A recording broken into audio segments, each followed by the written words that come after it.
Hi, this is the Debater's Perspective, an initiative of Royal Rhetorics where I get to sit with intelligent debaters from across the world debating global issues that are happening presently. My name is Eze, and I'll be your anchor for this episode.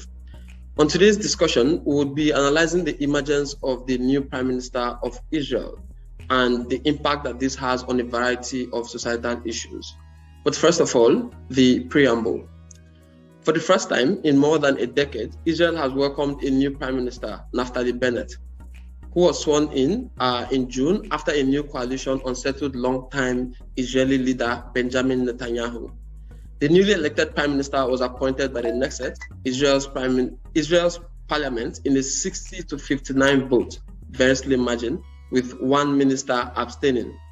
He will serve 2 years before handing over the reins of power to the political partner, Yair Lapid, for the remaining 2 years of the term. The two politicians have worked together to unseat Benjamin Netanyahu, who served as Prime Minister for the last 12 years. To discuss this with me is a world-renowned debater and adjudicator.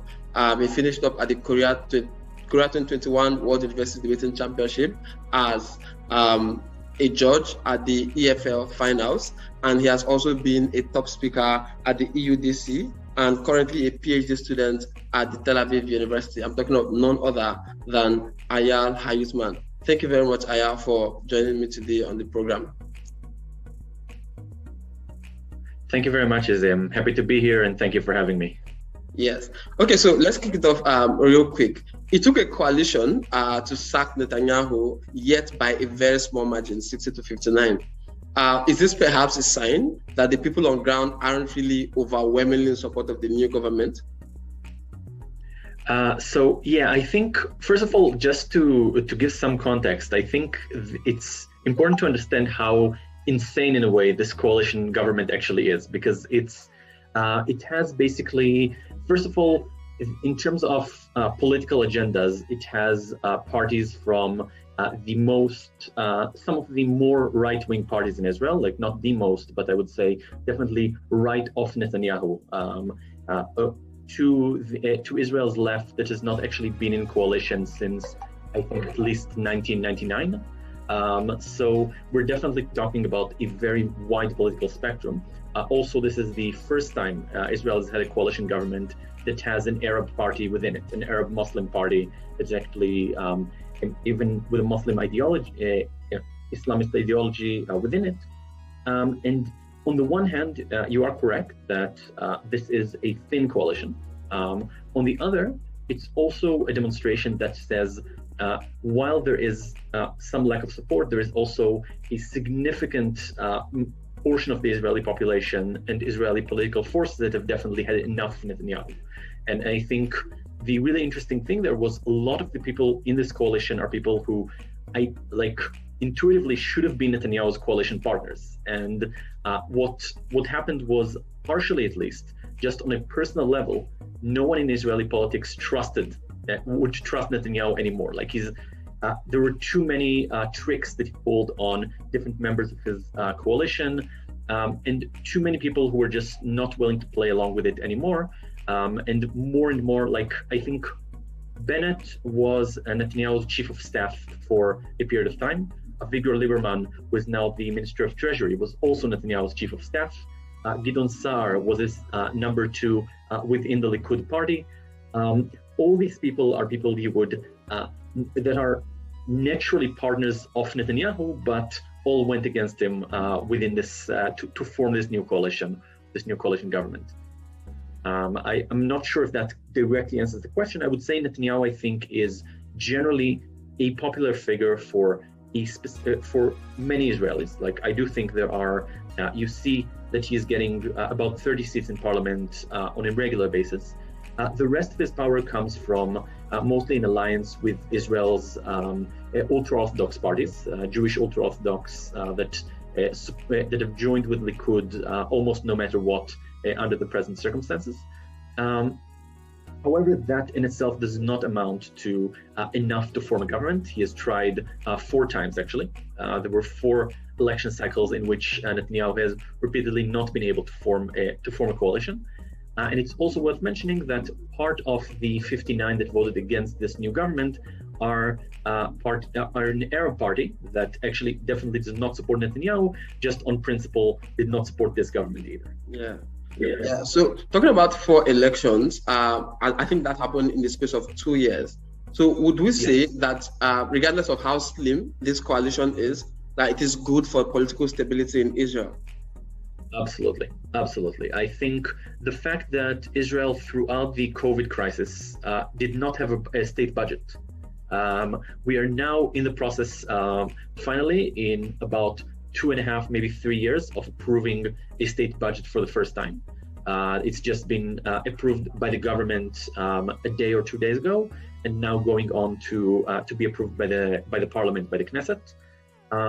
So yes, there were many things that just could not be done. There were many appointments that were not able to be made, like chief of police, like judges, many other professional capacities that were just not being filled for a very long time. So I think most people do have some, even if they supported Netanyahu, many people, I would say, have some sigh of relief that some normalcy is going back to the system, and some just bureaucratic processes that are actually taking place that haven't been taking place before. Okay, so let's talk about the politics in itself. Now, this is an overthrow of a system by people who are also in the system, or who were in the system as well. So it's not like we have an entirely alien, group of individuals that are now in power. Are we supposed to expect anything new, to change in terms of the direction of policies that has been going on? Because this is just like one right-wing individual, replacing another right-wing individual. So, is there supposed to be a difference in the kind of, policies that are going to be passed? Yeah, that's a great question. I think in terms of, as I said, this coalition government is very, very diverse in terms of its opinions on almost anything.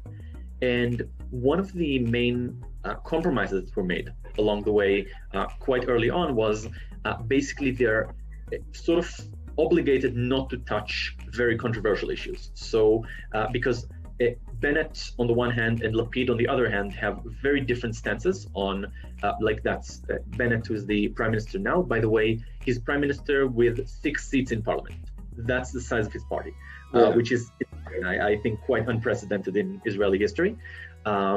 So Bennett is, as I said, generally to the right of Netanyahu on many issues.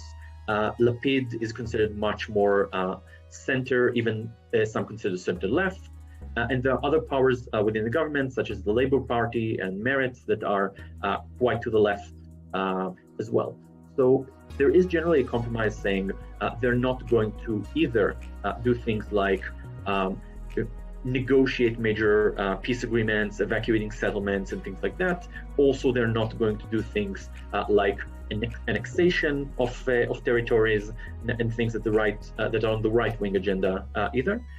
So I would say the likely scenario is this coalition government will mostly focus on internal issues, things, economic issues, on the health system, things of that sort. There's definitely one of the things you see very clearly is a drive towards more economic liberalization within the budget, trying to have less bureaucracy, things of that sort. And I would say probably the only situation in which they might do things in terms of the process with the peace process with the Palestinians or things along those lines is only if their hand will be forced to do that by some external actor, which I guess we might talk about, like the Biden administration, what that's going to look like. But on their own, I think they're really trying to steer clear of anything resembling that. Yeah. Surely, I'm going to get to the impact that this has on other actors like the United States and the conflict in Palestine. But before we get that, I want to dwell a little bit more on the internal politics that happen in Israel. Maybe you would want to walk us through what the political process is, because I'm unsure why there has to be a need for the coalition. Is that something that is, let's say, constitutionally required for a government to be formed? Because I realize that even though I followed a couple of posts, even though people have Netanyahu's back, like people on the ground actually like him, I think he's quite popular. I realized that his inability to form those coalitions with the ruling parties, like people who are, like at the helm of affairs, has led to some sort of instability. So why is a coalition something that is crucial in the Israeli politics? Okay. So basically, the Israeli parliament has 120 seats. That's the way it's arranged. And in order to be prime minister, in order to form a government, you have to have at least a majority within that parliament. Meaning, otherwise you're just seen as you. In order to qualify for a government, you have to be seen as representing the majority of people, and that would be 61 seats within that parliament. Now, Netanyahu's party is the largest by far in the Israeli parliament. They have, I think, 30, maybe a bit more seats within this election. I should have checked my numbers before going into this talk, but basically somewhere around that. The thing is, however, that's obviously not enough in itself to be representative of everyone. That's representing about a fourth of the Israeli population in and of itself. And within the coalition negotiations, obviously you have, at that point, leaders of parties have quite a lot of leeway and quite a lot of way to make decisions on while the negotiations is happening. So, for example, I think the two really surprising actors within this election cycle were firstly Bennett, who quite early on said he made two promises.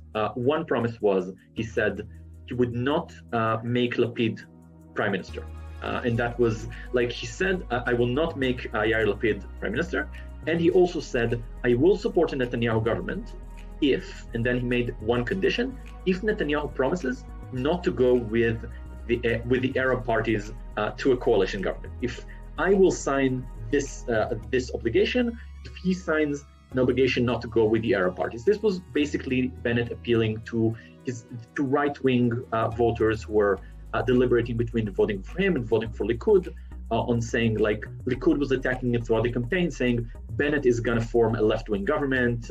Bennett, you think he's right-wing, but he's actually going to go with the left, and so on and so forth.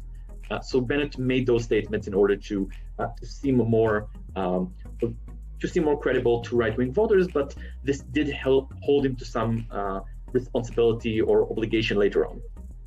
The second really interesting thing was the party called Ra'am. That's the Arab Muslim party that basically 2 or 3 election cycles ago split from a unified Arab party that has had throughout Israeli history basically had a stance of we will never join a coalition government. Like, we do not recognize, at least in the current state of affairs, we do not recognize Zionism. We do not recognize Israel as a Jewish state as it currently is. Therefore, we're not going to become to join any coalition whatsoever. The most they were willing to do in the 1990s, they supported from outside in the Rabin government when they had the Oslo Accords, when they basically the most meaningful negotiations that Israel has had with the Palestinian Authority. So at that point, they didn't join the coalition, but they did support from outside, like voted in favor of ratifying peace talks and so on. So Ra'am basically split from that party, and they said, we're willing to play the political game. Like, we will join whoever has the most power, whoever has the strongest, whoever offers us the most and is most likely to form a government anyway. We will be willing to join them in order to secure funding for the Arab population, in order to secure various interests that they have. So what ended up happening was really strange, and do cut me off if I'm getting too much into this, because I do find it quite fascinating. What happened was Ra'am was with Ra'am and with the ultra-Orthodox parties and the extreme right party called just a second. The religious Zionism. That's the way they call themselves in this election cycle. Together with these all these parties, Netanyahu would have been able to form a coalition, even without Bennett. Yeah. However, what ended up happening was the religious Zionism party said, we will not be willing to have any coalition with Ra'am. with this Arab party. The Ram were willing. They were willing to sit with literal Kahanists. That's the most politically extreme right that has ever had representation within Israeli parliament. They were willing to sit with them, but that party was not willing to sit with an Arab party at all. Meaning they were basically telling Netanyahu, "You don't have a government." There was no way in which this could happen. Bennett, at this point, saw that this was the situation, and said, and on the one hand said, we need a government. That was his message. The worst thing that could happen is going to a fifth election cycle within 2 years time, without a state budget and without functional governance. And that's on the one hand. And on the other hand, and that was him telling his right-wing supporters, my hand was forced. I'm doing what I can for the sake of Israel and so on. On the other hand, he said, but I have an obligation. I can't put Lapid as prime minister. And that actually was what allowed him, with 6 seats in parliament, to become prime minister. Because he was basically playing a game of chicken with everyone, in a sense. And he was successful in that.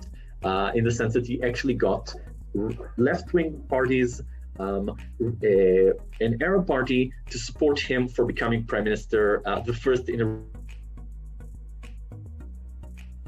it's the first time Israel has actually had a religious prime minister, which is also quite a significant thing, and also the first time definitely we've had a prime minister with so little voting actually for him, just 6 seats from a 120 seats parliament.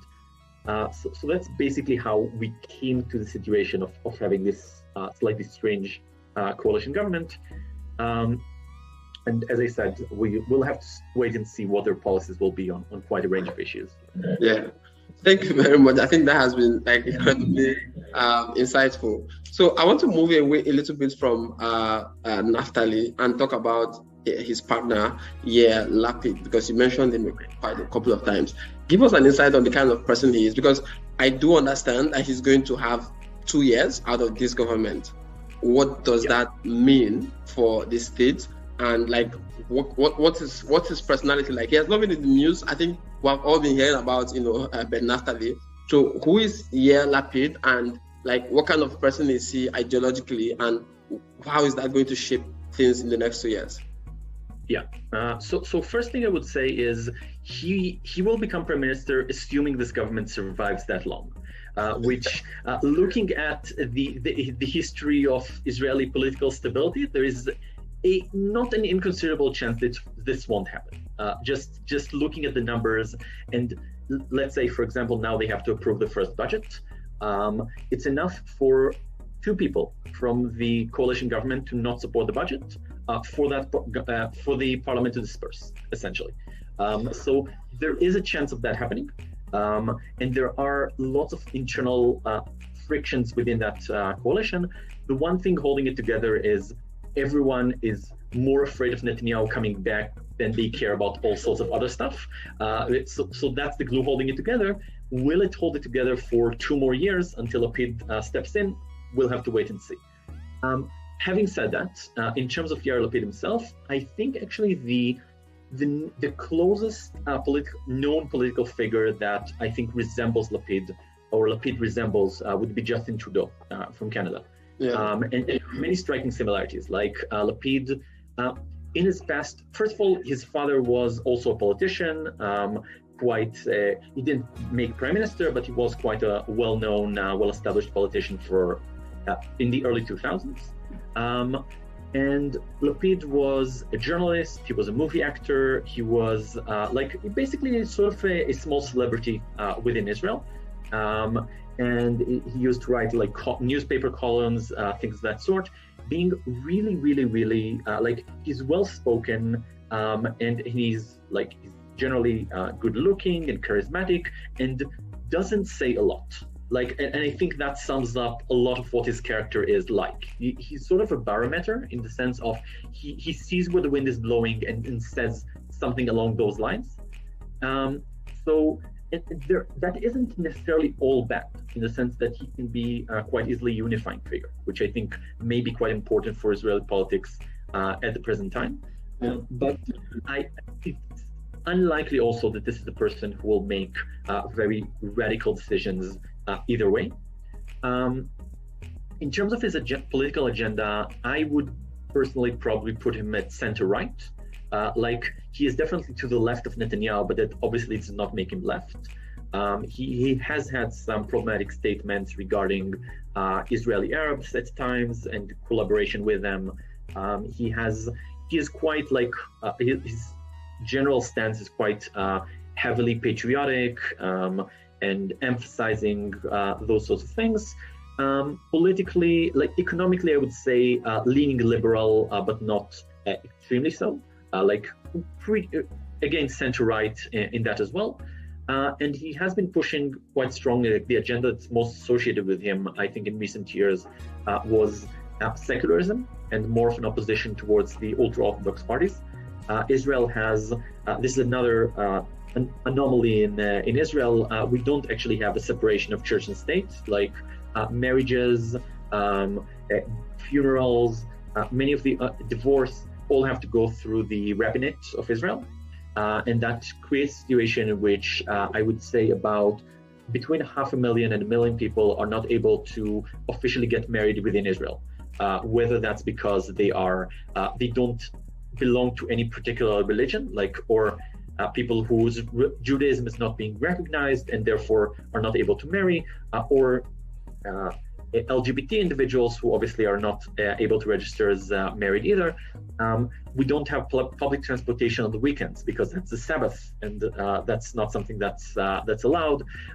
So these sort of things are things Lapid pushes back quite strongly against, like trying to have civil union, trying to have public transport, or allowing cities to have their own public transport on the weekends, things like that, which I know to outsiders, considering things like the Israeli-Palestinian conflict and things like the Israel-Iran may seem trivial, but to a lot of Israelis, these are things that affect their day-to-day lives much more. So this, I think something that should be said about both Naftali Bennett and Yair Lapid, as opposed to Netanyahu, is they are significantly less experienced at running a country. And that could, on the one hand, lead to them innovating more and doing more new, inspiring things. On the other hand, it could also mean acting more rashly in different situations. And maybe we'll talk about that a bit more. But I think Netanyahu, with all the things that the negative things that can be said about him, and I think there are quite a few, he's also a very, very careful person and a cautious person. And throughout the years he's been in office, he has actually gone to very few military operations. He has not started a major war, and these are things that should be to his credit. And I think that this is less clear how these people might react in a situation of security escalation of various sorts that might come about in the future. Right, great. Okay, so before we jump into foreign policy, let's talk a little bit about economics. Benjamin Netanyahu largely pursued a lower tax policy for the Orthodox Jews as a means of consolidating support from that demography. Now there's going to be a new state budget. I don't know if the details have been released or are in the news. Are we likely to see, what kind of economic policies are we likely to see from the new government? So I think, first of all, on the short term, I think the last 2 years have been characterized by a lot of economic populism to a very strong extent. I would even say the last 4 years, we've had 2 very bad ministers of finance. First, there was someone called Kahlon, who was basically split up from Netanyahu's party, but then rejoined with him, and was basically trying to get snap achievements very quickly, doing a lot of very harmful decisions. And then the last Minister of Finance, Israel Katz, was essentially, he was Netanyahu's, I would say probably second in the party, and he was mostly doing election economics for the past 2 years. And that had included things such as giving everyone, and this was during the COVID, after the first lockdown we've had, the state literally gave every citizen in the country, like 800 shekels, which is about $200, something like that, to each person and to each household, a bit more depending on children, which is essentially like just giving money away as a way of gaining popularity or seeming like you're doing something. They had a very, very, very extended period in which people could receive full benefits of while not working, which led to a situation where you had places significantly understaffed just by the fact that nobody has an incentive to work, at the point where people were laid off but keep getting the same salary for about a year and a half afterwards. And places of employment that were trying to diversify and deal with COVID just found themselves with no able hands willing to work. So all these things are policies that were quite clearly harmful and are now being done away with quite quickly. On the broader sense, I would say there are two main drives of this new coalition government. One is economic liberalization, specifically versus many pressure groups. Like you see, Israel has an import tax of, I think, between 100 and 200, 300% sometimes on agricultural commodities due to lobby groups of farmers and agriculture workers. And they are planning to cut a lot of that in the new budget. And you can see various similar things on like electricity, creating more competition, things of that sort. The other part, yes, is the issue of the ultra-Orthodox communities. And that's actually the thing. The situation is this. Basically, ultra-Orthodox Jews are, first of all, exempt from military service, but also more importantly, it's not exactly that they're exempt from work, but they do get quite significant subsidies for staying within the houses of study, the yeshivas, for a long period of time.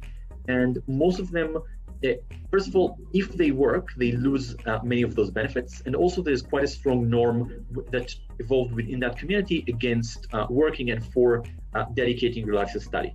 Now, when you have 100 people, 200 people doing that, that's one thing. But when you have 500,000 people doing that, that's out of a population of 9 million, that's really problematic for the economy, especially at the point where this population is the fastest growing population within the Israeli community, since they tend to have a very large number of children per household. What that means is there is a very strong drive. When you look to the future, it's really, really important to get these people into the work market. Otherwise, you might end up within 20 years, 50 years in a situation where the majority of Israeli population is actually not working, and the people who do work have to support all that. So on the other hand, it's not in the coalition government's interest to go to direct war against the ultra-Orthodox establishment. They are very, very committed.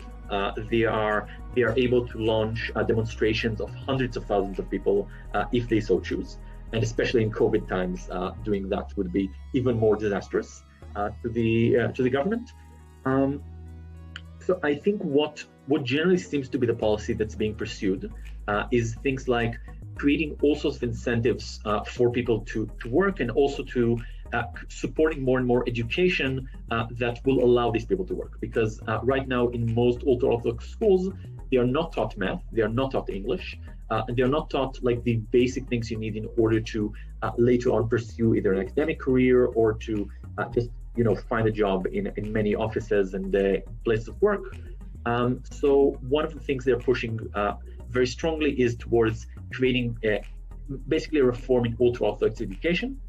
And there is a big question on whether you can achieve that without cooperation from that community. And I think the general trend in this sort of discourse that's happening from Bennett at the moment is we are trying to go together with the leadership of the ultra-Orthodox communities and not push things on them.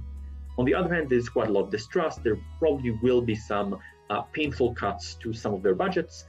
So we might see some significant friction there going forward. Great. Okay, so I think we're not doing very good on time, but I'm not going to let you go if we don't get into the very crucial aspect of this conversation, which is the foreign policy. Are we likely to see any significant change in terms of, firstly, the conflict within the region, Palestine into the picture? Is anything going to change? Or is there pretty much a consensus decision, regardless of who is in power, about that? And also, of course, by the comments of the United States president, they are all also in support of this government. However, how do you suppose that relationship is going to blossom in the next couple of years? Are we going to continually see the kind of, hard-on, support, open support that we had for Israel, for Netanyahu by Donald Trump? Is that something that's most likely going to continue to happen, or is there going to be, a little bit of change? But first of all, I want to talk about Palestine. Yeah, sure. So as I said, I think the general the interest within the current government is to do nothing about this situation, which is in a way continuing exactly what Netanyahu was doing, which is also doing nothing and just hoping that time plays in Israel's favor, or things will solve themselves, or people are generally going to. And I think Netanyahu's agenda was basically saying, look, more and more Arab states, more and more Muslim states are actually despairing or abandoning the Palestinian cause. You saw normalization agreements with many states in the Gulf, with other states, just saying they have other priorities, and Israel can pursue its diplomatic relations in most avenues, even without solving the Palestinian issue. And I think, generally speaking, I think it is likely to stay similar to that. I think what we are likely to see is, first of all, more outreach towards various humanitarian issues, such, for example, trying to do more to develop the Palestinian economy. There are talks that have been going on for years about operating a port in Gaza that will actually allow the Hamas regime there to actually get more imports and to have more of an ability to import, to export, to run its own economy. There are different talks about how that's going to happen in a way that also provides for Israel's security, but I think there is likelihood that we'll see some push towards that. However, it's also important to remember that at the current point in time, at least, Netanyahu is still the leader of opposition in Israel, and he will be a very effective leader of opposition. And I think specifically when we look at the leverage and the leeway that Bennett, for example, has, if Bennett is seen as too, left wing, he could very well be wiped out in the next election, and that's a risk that he is facing, and therefore, I very much doubt we will see major changes. For example, I do not see a plausible scenario in which there is an evacuation of settlements. I don't see. And I also find it hard to believe that there is going to be a meaningful negotiation with the Palestinian Authority, with Mahmoud Abbas, at the point where the Palestinian Authority knows that the government's hands are tied to such a significant extent that they are not able to provide meaningful changes on the ground. So I think in terms of people's day-to-day livelihood, there might be some progress forward. In terms of the larger political picture, I find it implausible that things will change under the current government. In terms of military operations, that generally the dynamics is really hard to predict. I think the previous war that we had with Gaza was a war no one wanted. I think even Netanyahu, some people in Netanyahu's around Netanyahu may have wanted this, the more extreme right-wing parts. I don't think even Netanyahu wanted this to escalate, and I think there were a lot of moving parts that are hard to control.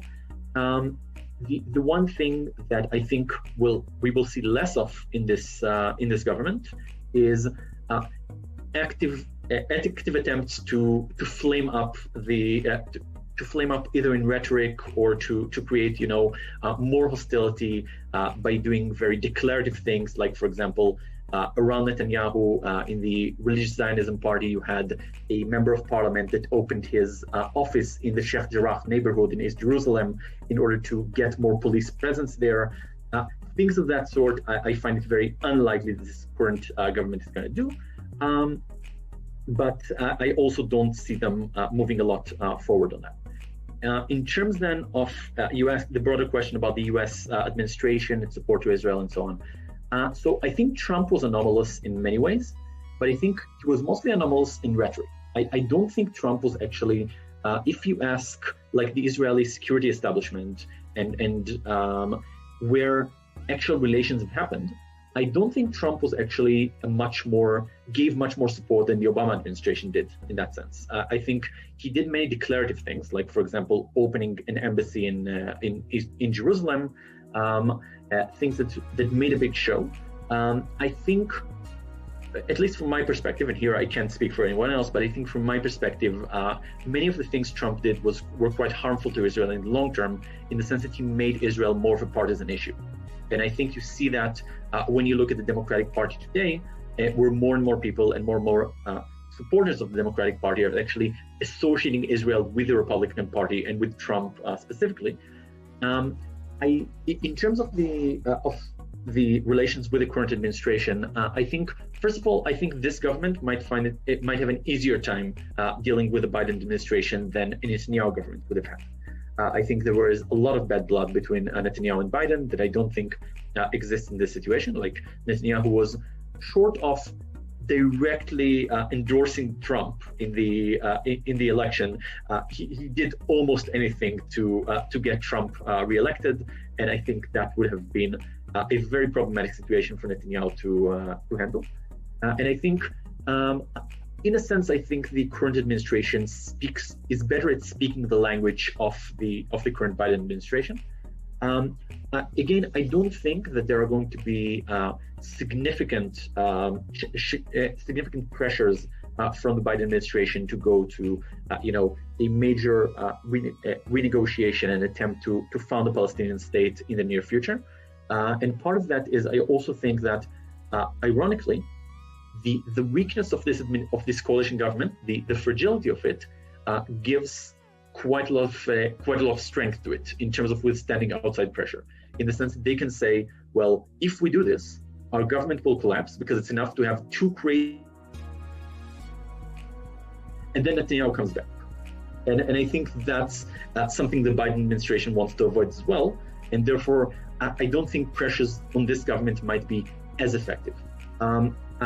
However, I'm obviously not an expert on American politics. I think a lot can change throughout this administration. If things change drastically in the Middle East itself, that might bring up changes in that regard as well.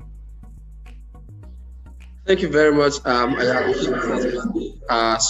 insightful. I'm going to put you on the spotlight for 1 second, because this is an exclusive for those who are debaters that are watching us. So I'm going to ask you, if you were a CA of a tournament and you needed to build a motion around this, what would that motion be? But meanwhile, if you're just joining us, or if this is your first time here, please do want to subscribe, like, and leave a comment. We'll continue to upload similar. I think it's going to encourage us to continue to upload similar content and continue to discuss issues that help debaters build material for their debates, but also give a lot of balanced insights into issues in the news happening across the world. So don't forget to like, don't forget to subscribe, don't forget to share. And thank you for being here. So yeah, before we go, our motion, Aya. Yeah, so I think a really interesting motion for me, if I were a CA currently setting something on this, I think a really interesting motion would have been an actor motion from the perspective of the Palestinian Authority, like this House, as the Palestinian Authority, welcomes or supports the new Israeli coalition government, because I think there are quite a lot of interesting things here. On the one hand, you have, Netanyahu. It's quite obvious why Netanyahu is a very problematic actor for the Palestinian Authority, in the sense that he was, first of all, like his stances were quite clear on not wanting a Palestinian statehood at any point in the future, but also in the sense that he was a very good statesman in the sense, like being able to actually forge peace agreements with many of the Gulf states, which will not necessarily be maintained as well by the new administration. Where on the other hand, you have also had significantly more international pressure on Netanyahu specifically. Like he created a lot of antagonism that the new government might be able to brush off more easily. This new government also has is literally supported by the settlements movement. Like if you look at Bennett himself, while he himself does not live in a settlement, first of all, our Minister of Finance does, but also more broadly, like that's the public standing behind him and propping him up.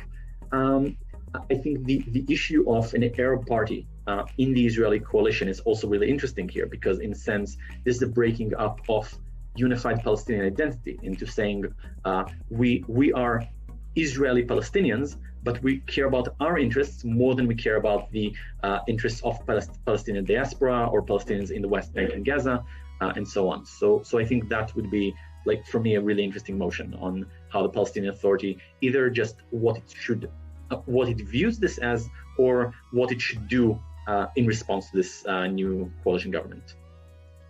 Yeah, I can't thank you enough for sharing these insights with us. We're very, very grateful, and hope to see you soon. Thank you so much for having me. It's been a pleasure. And if you any follow-up questions, I'm available. Sure. I'm going to channel that to you. Thank you very much, Ayal. Thank you, and have a great day. Thank you. You too.